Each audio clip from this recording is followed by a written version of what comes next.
یہ جو فیملی ہوتی ہے نا، یہ تسبیح کی طرح ہوتی ہے. اور ہم نے دیکھا ہے کہ یہ جو ہے نا تسبیح کے اوپر والا حصہ، یہ ماں باپ ہوتے ہیں. جب یہ چلے جاتے ہیں نا تو اپنے بھائی بہنوں کو جس طرح تسبیح کے دانے بکھرتے ہیں نا، اس طرح بکھرتے دیکھا ہے. جب تک ماں باپ ہیں پہلے تو ان کی برکتیں لینا، اور جب یہ چلے جائیں نا تو یہ دانے بکھرنے مت دینا، جوڑ کے رکھنا اپنی فیملی کو. یہ فیملی یہی تو پیار ہے زندگی میں. تھوڑے سے پیسوں کے لیے بھائی بہن لڑتے ہیں، جائیداد کے لیے بھائی بہن لڑتے ہیں، تھوڑے کاروبار کے لیے لڑتے ہیں. ارے قربان کر دو، کوئی بات نہیں، بھائی کو تھوڑا زیادہ چلا جائے، بہن کے میری بہن کے گھر میں ہی جا رہا ہے نا، یہ تیرا ہے، یہ میرا ہے، نہ کیا کرے. یہ گھر کی محبتیں آپ کو بہت ساری بیماریوں سے بچاتی ہیں. حدیث پاک میں آتا ہے جس کا مضمون ہے جو چاہتا ہے کہ اس کی زندگی میں اضافہ ہو جائے، عمر میں اضافہ ہو جائے، بری موت سے بچے، اسے چاہیے کہ وہ صلہ رحمی کرے. صلہ رحمی کیا ہے؟ اپنے رشتہ داروں کے ساتھ اچھا سلوک. اور رشتہ داروں میں the closest family member جو ہے وہ بھائی بہن ہیں، وہ ماں باپ ہیں، بیوی بچے ہیں. ارے ان کو چھوڑ کر دنیا سے محبتیں جتا رہے ہو؟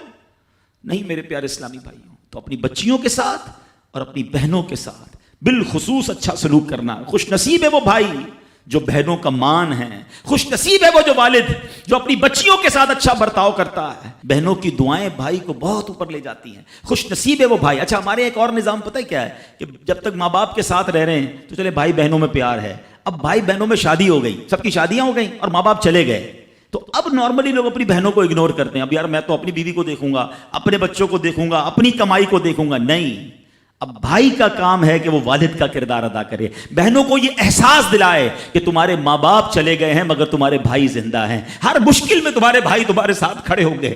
کبھی بہنوں کو یہ ریئلائز مت کرانا کہ وہ اکیلی کہیں کسی پرابلم میں ہو تو وہ اکیلے میں سوچے کہ میرے ماں ہوتی تو میں ماں سے بات کر لیتی، باپ ہوتا تو میں باپ سے کہہ دیتی، بھائی کو کیا کہوں وہ تو سنتا ہی نہیں ہے.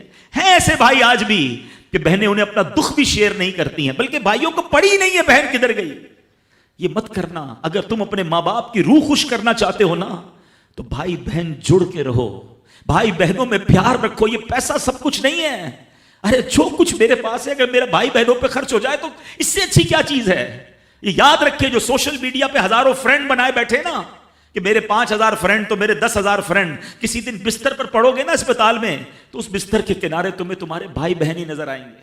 سوشل میڈیا والا تمہارا جو سارے دن چیٹنگ جس کے ساتھ واٹس ایپ پہ لگے ہوئے ہو نا گروپ میں، کوئی نظر نہیں آئے گا. جب تمہارے گھر میں کوئی بچے کا پرابلم ہوگا، آدھی رات کو اگر تمہارے گھر کوئی آ کے تمہیں دلاسا دے گا تو تمہارے بھائی بہن ہوں گے. بہنوں کو حقیر نہ سمجھنا، یہ ان لوگوں کے لیے بھی درس ہے. اسلام جب نہیں آیا تھا نا تو بہنوں کے حقوق نہیں تھے، ان کو کوئی ورثے میں حق نہیں دیتا تھا، بہنوں کی شادیاں نہیں کرواتے تھے. مگر آج بھی کچھ قبائل سنا ہے ایسے ہیں، آج بھی بدبخت کچھ لوگ ایسے ہیں جو بہنوں کے حق دبا لیتے ہیں. ارے بہنیں تو غم گسار ہوتی ہیں، بہنیں تو بھائیوں کا مان ہوتی ہیں. ارے بہنیں ہوتی ہیں تو گھر میں رونق ہوتی ہے. ارے بہنوں کو عزت دیا کرو، بہنوں کو پیار دیا کرو. اللہ کے حبیب فرماتے ہیں ایسا بھی ہوا کہ کچھ لوگوں کی ماں باپ جلدی چلے گئے، اب بھائی پر بہنوں کا بوجھ ہے. ایک صحابی کے بارے میں آتا ہے ان کی 6 یا 7 بہنیں تھیں اور سبحان اللہ وہ اپنی بہنوں کو انہوں نے پالا، اپنی بہنوں کو باپ بن کر پالا، ان کے بالوں میں کنگھی بھی کرتے تھے. اور جب بہنوں کی شادیاں ہو گئی، بہنیں بڑی ہو گئی، اپنی شادی تاخیر سے کی اور شادی بھی کسی بیوہ سے کی.